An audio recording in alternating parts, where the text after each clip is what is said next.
শ্ৰদ্ধাৰ সাংবাদিক বন্ধুসকল, আজি আমি এক বিশেষ কাৰণত সদৌ বঙাইগাঁও জিলা কোষাগাৰী ছাত্ৰ সন্থাৰ মুখ্য কাৰ্যালয়ত প্ৰেছ মিট দিবলৈ ওলাইছোঁ। যে যোৱাকালি আমি দেখিবলৈ পাইছোঁ আমাৰ কেন্দ্ৰীয় সমিতিয়ে বিশেষ প্ৰেছ বিবৃতিৰ যোগে আমাৰ বঙাইগাঁও জিলা কমিটিটো ভংগ বুলি ঘোষণা কৰিছে। এইটো টোটালি অসাংবিধানিক, আমি এইটো মানি নলওঁ। আৰু যোৱা 31 তাৰিখে আমাৰ এই বঙাইগাঁও জিলা কাৰ্যালয়ত কেন্দ্ৰীয় সমিতিৰ কাৰ্যনিৰ্বাহক সভা আছিল। সেই সভাত যদি ভংগ কৰিব লাগে বুলি সেই সভাত সিদ্ধান্তটো ল'ব লাগিছিল, কিন্তু তেখেতসকলে সেই কাৰ্যনিৰ্বাহক সভাত সিদ্ধান্ত লোৱা নাছিল যে আমাৰ বঙাইগাঁও জিলা কমিটি ভংগ কৰিব। তেখেতে সিদ্ধান্ত লৈছিল যে আমাৰ মানে জিলা কমিটিবিলাক মানে একত্ৰীকৰণ কৰিব। তো আমি পৰিপূৰ্ণভাৱে আমি বঙাইগাঁও জিলা কমিটিয়ে সমৰ্থন জনাইছিলোঁ। কিন্তু আমি দেখিবলৈ পালোঁ যে যোৱাকালি বিশেষ প্ৰেছ বিবৃতি যোগে আমাৰ বঙাইগাঁও জিলা কমিটিটো ভংগ বুলি ঘোষণা কৰিলে। আৰু আমি ক'বলৈ বিচাৰিছোঁ যে মনোজ ৰায় আৰু বলৰাম বৰ্মন ডাঙৰীয়াৰ নেতৃত্বত আমি আজিৰ পৰা মানি নলওঁ।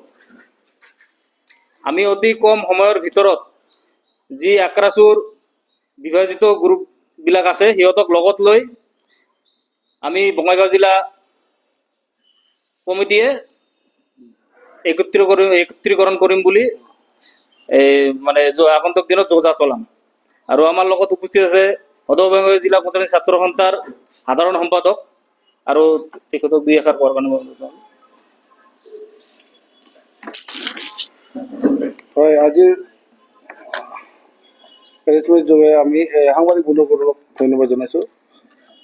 ঘটনাটো হ'ল, যিটো কালি দুইজন ব্যক্তিয়ে বলৰাম বৰ্মন আৰু মনোজ ৰায়ে যিটো প্ৰেছ বিবৃতিৰ যোগে আমাক বঙাইগাঁও ডিষ্ট্ৰিক্টখনক স্বতন্ত্ৰ এখন আমাৰ বঙাইগাঁও ডিষ্ট্ৰিক্টখন যি বহিষ্কাৰ নহয় ভংগ কৰি দিলে, সেইটোক আমি গৰিহণা জনাইছোঁ।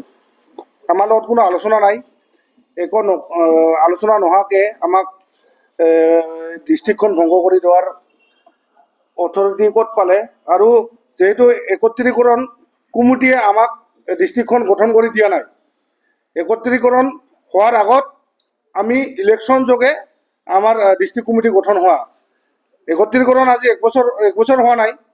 এক বছৰ নোহোৱাতে আমাৰ ডিষ্ট্ৰিক্ট কমিটি আগতে গঠন হোৱা,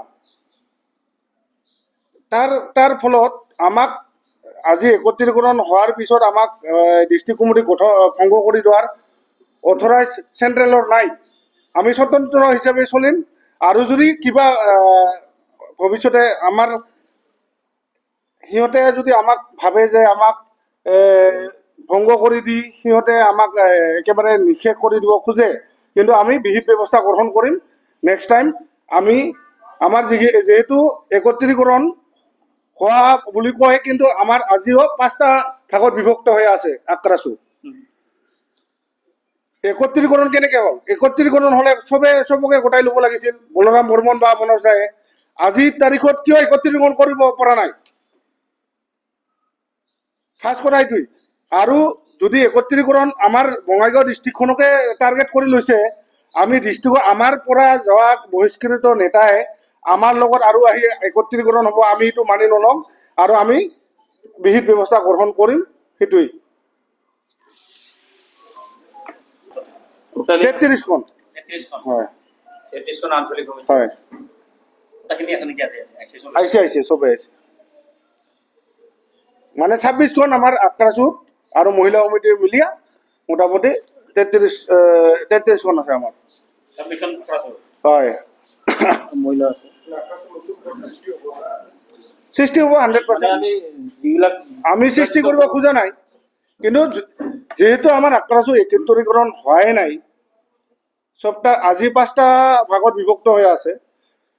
আজি আৰু এটা গোট হোৱাৰ কাৰণতে মনোজ আৰু বলৰাম বৰ্মন আমি ইমান বিপদত পৰিছোঁ, কিন্তু বলৰাম আৰু মনোজ ৰায়ে আমাক কোনো হেল্প কৰা নাই।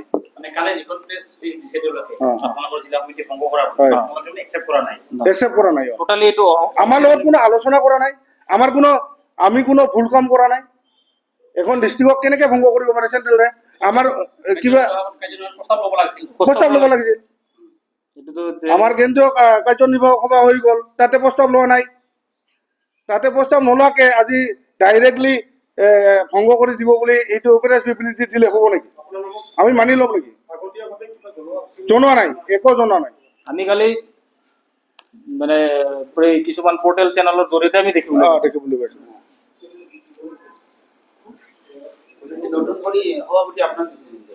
নহয়, মই ভাইচ প্ৰেচিডেণ্ট, বঙাইগাঁও জিলাৰ মানে উপসভাপতি। উপসভাপতি হিচাপে অস্থায়ী জিলা কমিটি। অমৰ ৰায়ক দিয়া হৈছিল, কিন্তু 7 দিনৰ কাৰণে দিয়া হৈছিল। তাৰপিছতে সঞ্জীৱ ঘোষে আমাৰ দায়িত্বভাৰ লৈছে। কেই তাৰিখ? এই 8 তাৰিখ। সঞ্জীৱ ৰায় মানে আৰু দায়িত্ব লৈছে। হয়। আপোনালোকে সঞ্জীৱ ৰায় কমিটিৰে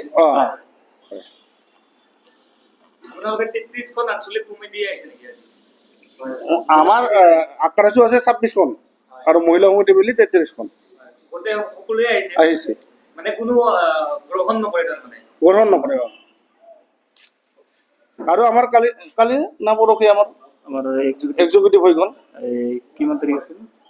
সোমবাৰ। সোমবাৰে হৈ গৈছিল আমাৰ। আপুনি এইটো উপসভাপতি, নামটো কি? সন্তোষ বৰ্মন আৰু সাধাৰণ সাধাৰণ সম্পাদক উত্তম বৰুৱা।